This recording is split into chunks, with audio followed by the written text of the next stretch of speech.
Hello guys, bersama saya lagi dalam Alright Nopo Channel. Mantap sahabat-sahabat semua, ucapan padu daripada YB Adli. Jadi menarik ya, menarik perhatian saya untuk saya kongsikan bersama dengan Anda. Intipati dan juga mesej yang disampaikan oleh YB Adli nih sahabat semua semasa ucapan dalam convention Angkatan Wanita Parti Amanah Malaysia. Jadi tanpa buang masa, saya mau Anda juga turut ya mendengar ucapan dan message daripada ini. Tapi sebelum saya teruskan, jangan lupa juga untuk terus support Alright Nopo Channel dengan cara tekan butang subscribe, like, dan share. So mari kita ikuti dan juga tonton ucapan YB Adli, sahabat-sahabatku.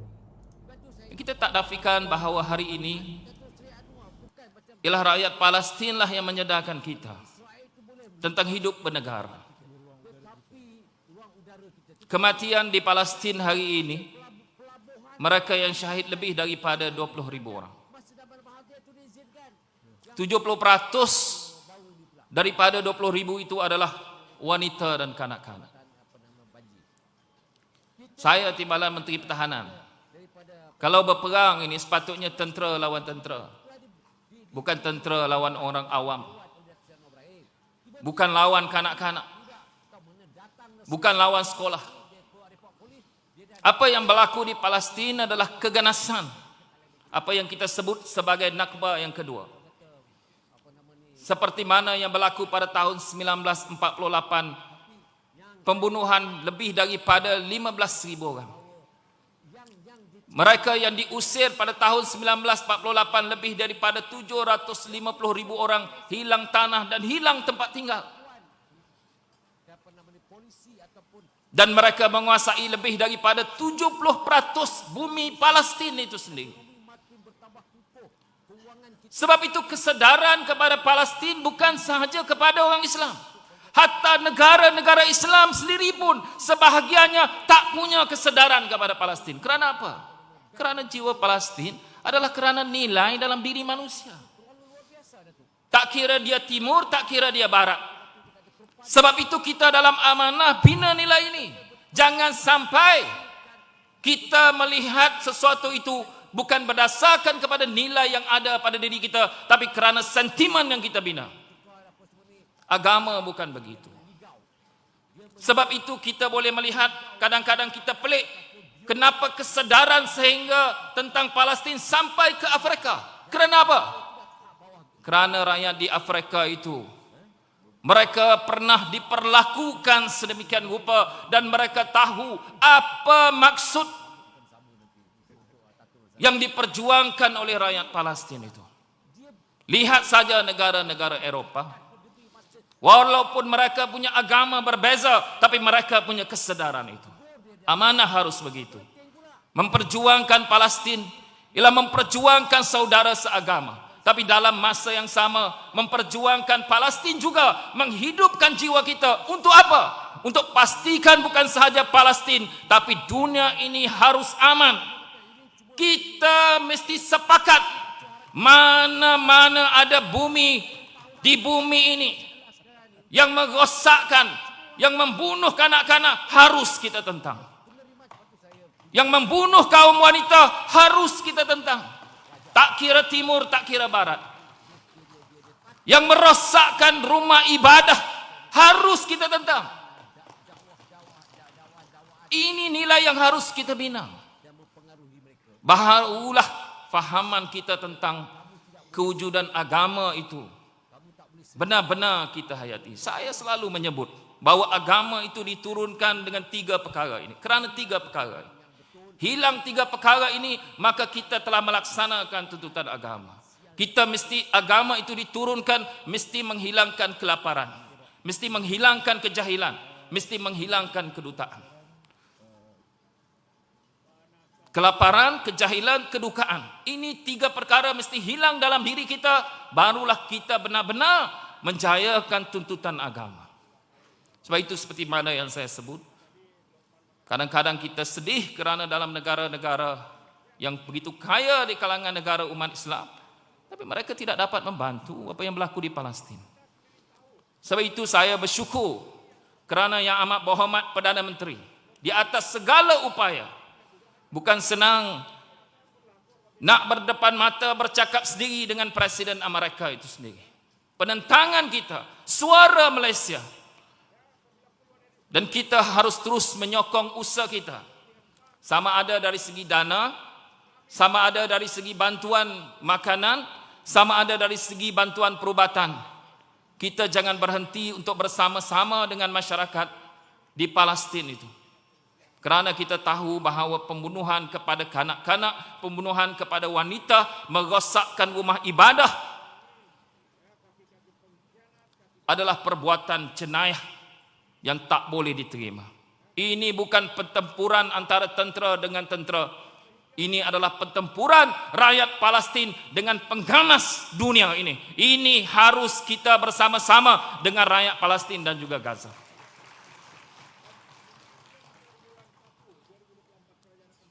Sidang perwakilan yang saya hormati sekalian. Macam tadi sebelum convention ini saya sebut dengan Datuk Aiman. Convention ini adalah untuk wanita amanah. Melihat gagasan wanita ke hadapan. Dan saya lihat ada banyak gagasan-gagasan yang telah beliau catatkan. Dengan harapan dia boleh menjadi aspirasi kepada wanita amanah. Untuk terus amanah, progresif dan juga peduli. Saya mudah ya. Kalau nak tengok apa makna progresif, tengoklah pimpinan-pimpinan amanah yang lama-lama. Daripada Presiden, Allahyarham Timbalan Presiden, naib-naib Presiden. Contoh yang paling baik bagi kita antaranya adalah Allahyarham Datuk Seri Salahuddin Ayub. Progresif dia tak perlu lagi dihuraikan dalam kelas-kelas. Tengok saja pagi sampai petang. Satu hari berapa banyak program. Jadi menteri tak jadi menteri. Jadi wakil rakyat tak jadi wakil rakyat. Semua itu boleh kita tunjuk. Wanita muda, orang muda, wanita, pimpinan-pimpinan cawangan, kawasan boleh jadi contoh. Bagaimana progresifnya. Bagaimana dia manfaatkan masa. Bagaimana dia turun kepada masyarakat. Bagaimana dia membuat polisi-polisi. Bagaimana dia jadi duta kasih sayang kepada golongan muda dan kepada masyarakat. Ini boleh jadi contoh kepada kita. Sebab itu dikala amanah menyebut bahawa kita mesti amanah, mesti progresif, mesti peduli. Kita mesti ada sikap-sikap itu. Dan dia tidak boleh datang dengan ucapan-ucapan semata-mata, tapi kita harus datang dengan tindakan-tindakan dan nilai yang ada pada kita. Begitulah juga dengan amanah. Untuk jadi pemimpin amanah tidak cukup untuk kita menyebut bahawa kita amanah. Kita mesti masa demi masa mempertingkatkan pengetahuan kita. Meningkatkan kompetensi kita, kemampuan kita. Kerana apa? Kerana setiap daripada kita akan diberi tugas, setelah diberi tugas, sedang memikul tugas.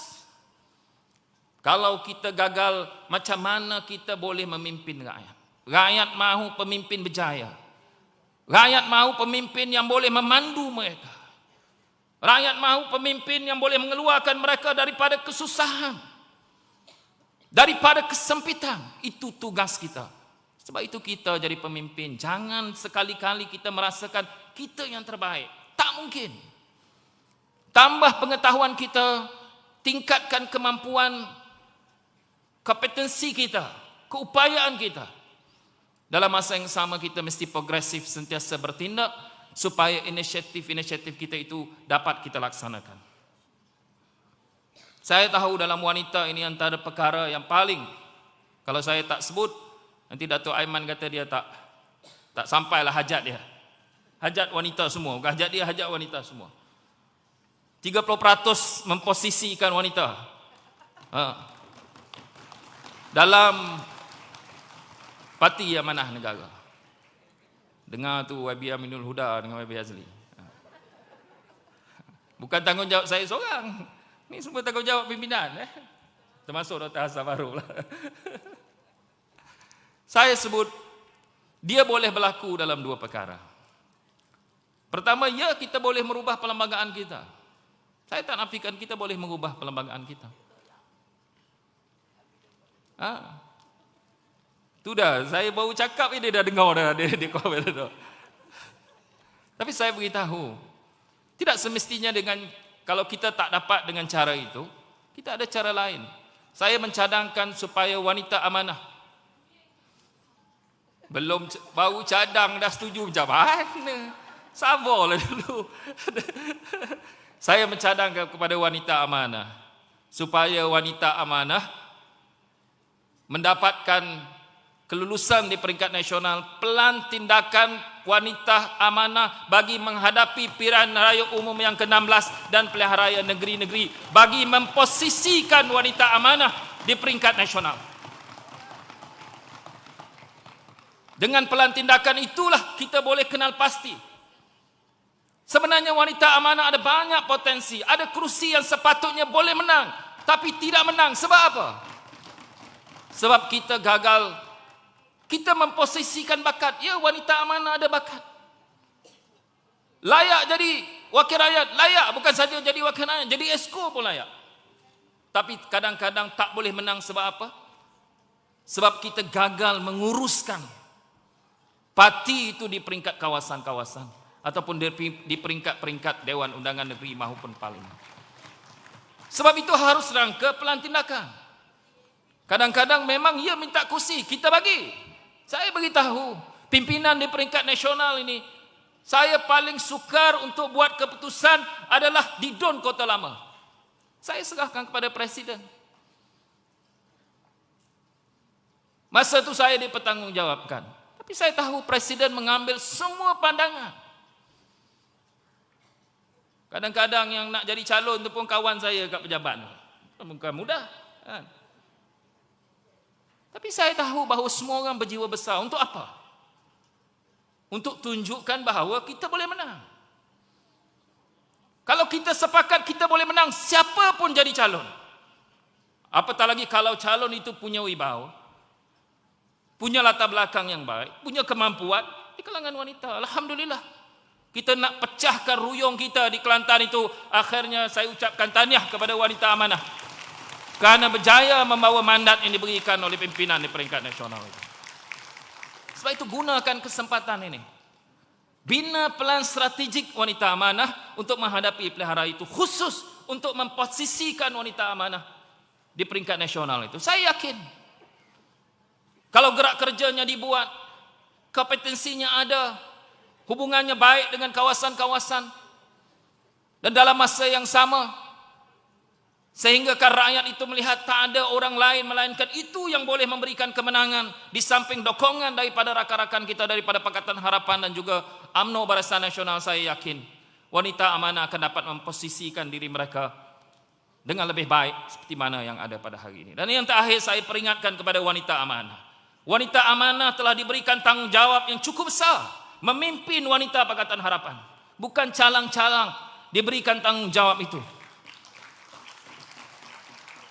Ada timbalan menteri, ada esko, ada ahli Dewan Undangan Negeri, ada ahli majlis. Serendah-rendah jawatan sehingga ke setinggi jawatan itu diberikan tanggungjawab itu. Gunakanlah tanggungjawab itu, manfaatkanlah untuk memacu parti amanah negara, membawa mesej rahmat untuk semua ini. Teruskan berjuang itu. Saya memang salutlah wanita amanah ni. Saya mula-mula saya biasa dalam tentera tak tabik tau. Sebab saya tak pakai uniform. Tapi kalau wanita ni saya tabik lah sikit kan. Saya jadi wakil rakyat mula-mula. Dia ambil sikit lah masa. Saya jadi wakil rakyat dulu mula-mula. Yang bantu banyak saya ni wanita lah. Pergi rumah-rumah ni. Sampai lenguh kaki aku. Tapi kadang-kadang kita rasa kita macam lenguh kaki. Macam kita tak rasa yang wanita tu. Saya rasa dia lagi lenguh. Kalau kerana faktor umur, tapi mereka berjuang bukan calang-calang. Saya ada seorang, masa saya bertanding parlimen itu, ada seorang wanita keadilan. Saya rasa umur dia dah lebih 70. Tak ada program saya yang dia ada. Anti itu dah lebih 70 dah. Kalau pergi rumah-rumah sentiasa bawa plakat tu. Tunjukkan gambar saya. Undilah calon Pakatan Harapan. Itu perjuangan kita, kerjasama kita, muafakat kita. Sebab itu wanita amanah harus mengambil tanggungjawab ini bila diberikan kepercayaan memimpin wanita Pakatan Harapan itu sendiri. Sebab peluang ini adalah peluang yang terpenting bagi kita. Dan laksanakanlah tanggungjawab itu dengan sebaik mungkin. Sebab itu saya berharap kita tahu bahawa tahun ini adalah tahun pemilihan kita. Pemimpin ini mesti macam mana sekalipun keadaannya mesti menyatukan. Kita akan berbeza dalam parti politik ini, akan ada perbezaan. Tapi sikap pemimpin ini apa jua keadaan mesti menyatukan. Dunia ini, Barat pun kalau kita lihat suatu masa dulu Barat itu kucak-kacik, berperang seperti mana berperang negara-negara umat Islam hari ini. Peperangan antara Perancis dengan British itu mengambil masa 100 tahun yang dipanggil sebagai The 100 Years War. 100 tahun. Kita selalu tengok filem combat kan. Big Moro tu kan. Lawan dengan Jerman. Amerika lawan Jerman. Lama dah mereka berperang. British dengan Scotland. England dengan Scotland. Dengan Ireland. Mereka berperang. Tapi hari ini kita lihat kenapa kita lihat negara-negara itu maju. Negara itu makmur. Negara itu bersih. Negara itu aman. Kerana apa? Kerana daripada dunia peperangan itu mereka kembali bersatu padu. Masyarakat Melayu yang Islam dalam negara kita adalah trust kepada perpaduan dalam negara kita. Bina trust perpaduan itu. Sebab itu bila kita memimpin, tak kira di mana peringkat, bila kita berlawan dalam mana-mana pilihan raya, berlawan dalam mana-mana pemilihan, ya akan ada yang menang. Bila berlawan akan ada yang menang, akan ada yang kalah. Tetapi sebagai pemimpin kita harus merangkul untuk kembali menyatu padukan semua entiti kita supaya kita boleh memacu ke hadapan. Saya ucap tahniah kepada Angkatan Wanita Amanah Nasional atau AWAN Nasional 2023 kerana berjaya melaksanakan convention ini dengan tema yang cukup menarik, kasih amanah untuk Malaysia. Saya selalu menyebut, kadang-kadang bila kita memberikan khidmat kepada rakyat, kita menilai berdasarkan kepada sokongan mereka. Kadang-kadang kita dah habis beras kita bawa. Beras kita bagi tapi undi dia tak bagi. Saya selalu dengar kadang-kadang orang kata apa? Biarkan dia. Dulu kita bagi banyak dah tolong. Tak ada pun undi yang dia bagi.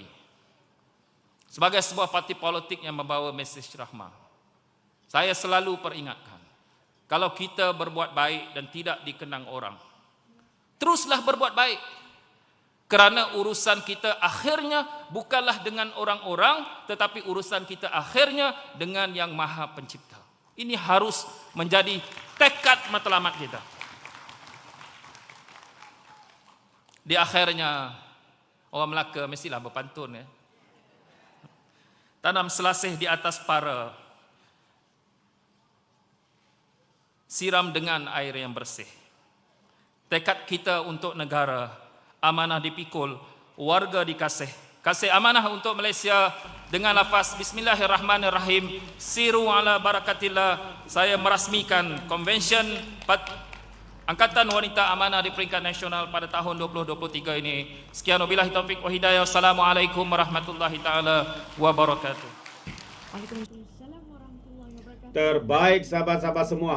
Itu yang saya katakan tadi. Ya, sebuah ucapan intipati yang begitu padu sahabat-sahabat semua. Bukan hanya cakap sembrono, tapi ya mengingatkan tanggungjawabnya. Ya, tanggungjawab sebagai pemimpin, bukan saya sebagai wakil rakyat, tetapi sebagai ahli parti. Memang padu. Ya, sentiasa memberikan yang terbaik buat mereka-mereka yang memerlukan bantuan dan sebagainya. Terbaik Parti Amanah, dan khususnya untuk kepimpinan Angkatan Wanita di Parti Amanah Negara ini, ya kita harapkan mereka juga boleh melakukan yang terbaik. Itu saja. Terima kasih sahabat semua. Sekiranya Anda mau berikan sebarang komen, Anda boleh berikan komen dalam ruangan komen. Dan jadi izinkan saya untuk mengundurkan diri.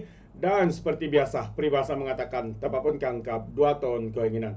Dalam bahasa Melayunya, tepuk dada, tanya selera. Sekian daripada Orang Dapat Channel. Saya kita berjumpa lagi. Bye bye.